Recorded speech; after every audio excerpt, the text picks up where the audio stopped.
রাজ্য সরকারি আইটিআই ভর্তির মেরিট লিস্ট পাবলিশ হলো। 90,000 স্টুডেন্টদের র্যাঙ্ক আসলো।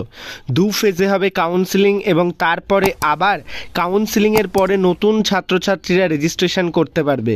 কি বৃত্তান্ত, কি বিষয় রয়েছে আইটিআই কাউন্সিলিং রিলেটেড, সমস্ত ইনফরমেশান তোমরা এই ভিডিওতে পেয়ে যাবে। তো তোমরা রাজ্যের যে সমস্ত আইটিআই ভর্তির জন্য স্টুডেন্ট ছিলে, তোমরা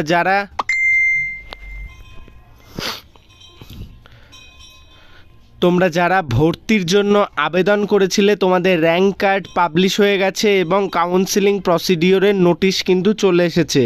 আজকের এই ভিডিওতে তোমাদের পুরো কনফিউশন ক্লিয়ার করে দেবো। তোমাদের আইটিআই ভর্তির ক্ষেত্রে কিভাবে কাউন্সিলিং হবে এবং সেই কাউন্সিলিংয়ের ফেজগুলোর মাধ্যমে তোমরা কিভাবে রাজ্যের সমস্ত সরকারি কলেজগুলোতে ভর্তি হতে পারবে। তো ভিউয়ার্স, আমি অনির্বাণ, তোমরা দেখছো pro technical genius. Polytechnic, ITI, diploma, BTech সমস্ত রকম টেকনিক্যাল এডুকেশনের আপডেট পেতে চ্যানেলটিকে সাবস্ক্রাইব করে নিও। তোমাদের আইটিআইয়ের কাউন্সিলিং প্রসেসের ফুল ইনফরমেশান আমি তোমাদের দেব। আশা করি ইউটিউবে তোমরা এরকম ভিডিও পাবে না। তো ভিউয়ার্স, আমি বেশি দেরি করব না, সরাসরি ভিডিওর টপিকে প্রবেশ করব। দেখো, আমি সর্বপ্রথমেই কলেজের যে অফিসিয়াল ওয়েবসাইট আইটিআইয়ের WBSCVT অ্যান্ড WBSCT-VENSDর কমন অ্যাডমিশন পোর্টালে রয়েছি এবং এখানে নোটিশে কিন্তু 4টে গুরুত্বপূর্ণ নোটিফিকেশন, তার মধ্যে মেরিট লিস্ট দুটোতে রয়েছে এবং দুটোতে কাউন্সিলিং এবং নতুন ফেজ অফ কাউন্সিলিং নিয়ে কিন্তু জানানো হয়েছে। তো সর্বপ্রথমেই আমি মেরিট লিস্ট খুলে নেব। তো মেরিট লিস্ট খুলে নিয়ে কিন্তু আমি তোমাদের দেখাবো এবছর র্যাঙ্ক কত এসছে। তার আগে আমি তোমাদের বলে দিচ্ছি, এই মেরিট লিস্ট তো আমি খুললামই। তোমরা যারা মেরিট লিস্ট দেখতে চাও, তোমরা অলরেডি রেজিস্টার ক্যান্ডিডেটে গিয়েও কিন্তু তোমাদের মেরিট লিস্ট চেক করতে পারবে। তো এই মেরিট লিস্টে কিন্তু 957টা পেজ রয়েছে, তোমরা দেখতে পাচ্ছ। সবার প্রথমে আমি বলে দিই, এখানে কিন্তু একটি ফিমেল ক্যান্ডিডেট জয়শ্রী কেশ, এর কিন্তু র্যাঙ্ক 1 এসছে। এইবার আমি আস্তে আস্তে নিচে চলে যাই এবং এই 997টা যে পেজ রয়েছে সেই পেজের লাস্টের পেজে গিয়ে আমি তোমাদের দেখাচ্ছি যে এবছর র্যাঙ্ক কত এসছে। যেটা আমি বললাম, এবছর কিন্তু 86,000 র্যাঙ্ক এসছে এবং সেটাই আমি তোমাদের দেখাবো। আমি লাস্ট পেজে চলে যাচ্ছি, একটু লোড নিচ্ছে, সময় লাগছে, কিন্তু আমি এখন লাস্ট পেজে রয়েছি এবং লাস্ট পেজে রাহুল ঘোষের র্যাঙ্ক কিন্তু এসছে এই 86,000 নয়, 87,044, অর্থাৎ 87,000 পর্যন্ত র্যাঙ্ক কিন্তু এসছে। এবং তার মানে তোমরা বলতে পারো 87,000 ছাত্রছাত্রী কিন্তু আইটিআই এম গ্রুপে আবেদন করেছিল। তো এই 87,000-এর মধ্যে মাত্র কিন্তু 10 থেকে 12,000 ছাত্রছাত্রী রাজ্যের সমস্ত সরকারি আইটিআইগুলো পাবে। তো তার জন্য যে কাউন্সিলিং প্রসেস, সেটা কিন্তু খুব মন দিয়ে করতে হবে। সেই কাউন্সিলিং প্রসেসের সমস্ত রুলস অ্যান্ড রেগুলেশনও আমি এই ভিডিওতে বলবো এবং তার পরের ভিডিওতে আমি কিন্তু নিজে কাউন্সিলিং করে দেখাবো কিভাবে তুমি ম্যাক্সিমাম যাই র্যাঙ্ক থাকুক সরকারি কলেজ চয়েস করবে।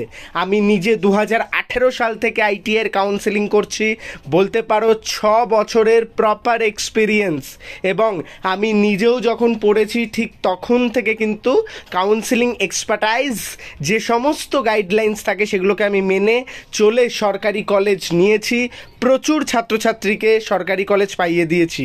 তো সেই ক্ষেত্রে অবশ্যই যে কাউন্সিলিংয়ের পার্টগুলো সেগুলো জানা গুরুত্বপূর্ণ। তো তার আগে আমি আরেকটি যে নোটিশ সেটাই যাব।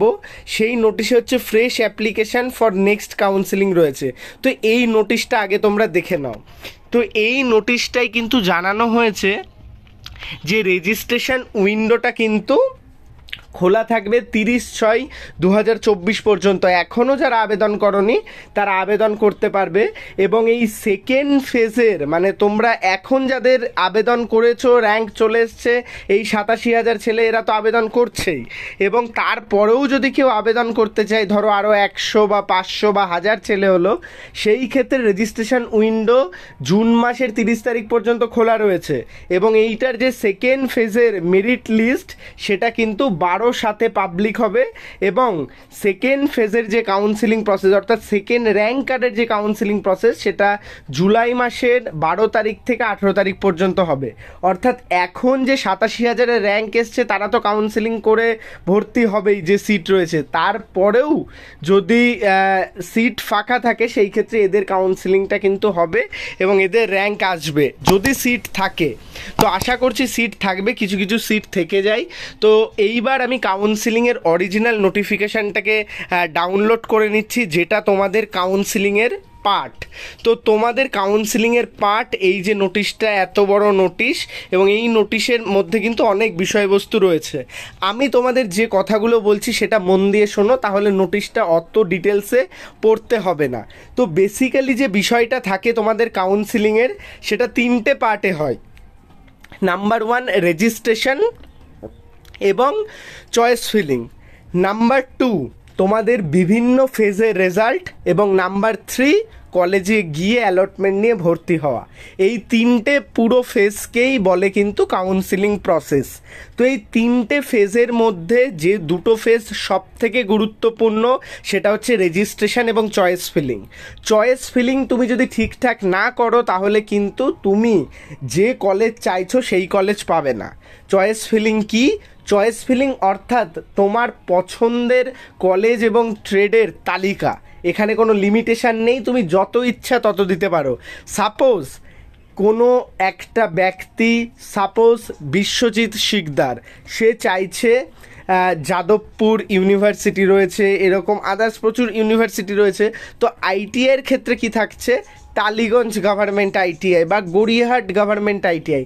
তো এই বিশ্বজিৎ শিকদার চাইছে গড়িয়াহাট গভর্নমেন্ট আইটিআইয়ের ফিটার নিতে, তারপরের এর চয়েস থাকছে গড়িয়াহাট গভর্নমেন্ট আইটিআই ইলেকট্রিশিয়ান নিতে। মানে পছন্দের একটা তালিকা থাকে না, ধরো তুমি কি খেতে সব থেকে বেশি ভালোবাসো, তারপরে আরেকটু কম কি খেতে ভালোবাসো, ঠিক এই রকমভাবে তুমি যে কলেজগুলোকে চাইছো সেইটার লিস্টকেই বলে হচ্ছে যে চয়েস ফিলিং। এবং সেই যে চয়েস ফিলিং তুমি করছো এর বেসিস এবং তোমার যে নির্দিষ্ট র্যাঙ্ক রয়েছে সেই র্যাঙ্ক যদি মিলে যায়, অর্থাৎ তোমার যে র্যাঙ্ক রয়েছে সেই বেসিসে তুমি যে কলেজগুলো সাজিয়েছো সেগুলো যদি সিলেক্ট হয়ে যায় তাহলেই কিন্তু সেই কলেজের অ্যাডমিশন লেটার বা অ্যালটমেন্ট লেটার তোমার কাছে চলে আসে এবং সেটা নিয়ে গিয়ে কিন্তু তোমাকে ভর্তি হয়ে আসতে হয়। তো সেই ক্ষেত্রে প্রথমের যে স্টুডেন্টরা ই গ্রুপ এবং এম গ্রুপ রয়েছে তাদের র্যাঙ্ক কার্ড 14/6 পাবলিশ হয়ে গেল খুব সুন্দরভাবে, আমরা দেখে নিচ্ছি। এবং এই ফার্স্ট ফেজের যে চয়েস সেটা 15/6 থেকে 26/6 পর্যন্ত ওপেন রয়েছে, অর্থাৎ 26 তারিখ পর্যন্ত তোমরা এই চয়েস ফিলিংটা, অর্থাৎ 26 তারিখ পর্যন্ত তোমরা এই চয়েস ফিলিংটা করতে পারবে।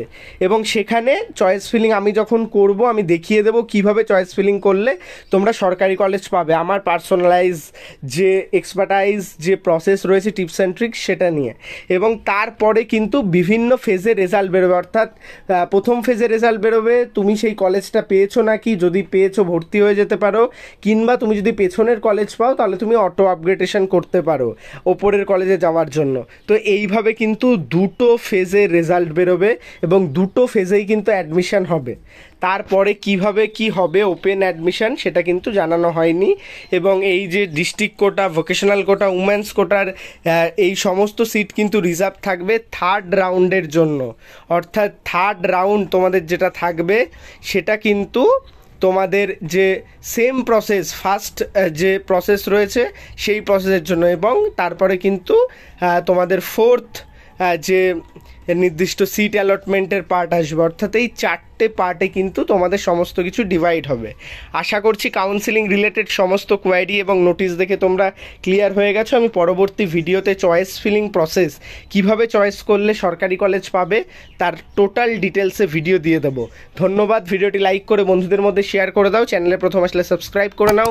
Pro technical genius always technical এডুকেশনের সব থেকে গুরুত্বপূর্ণ আপডেটগুলো তোমাদের মধ্যে নিয়ে আসছে এবং ভবিষ্যতেও নিয়ে আসতে থাকবে। ধন্যবাদ।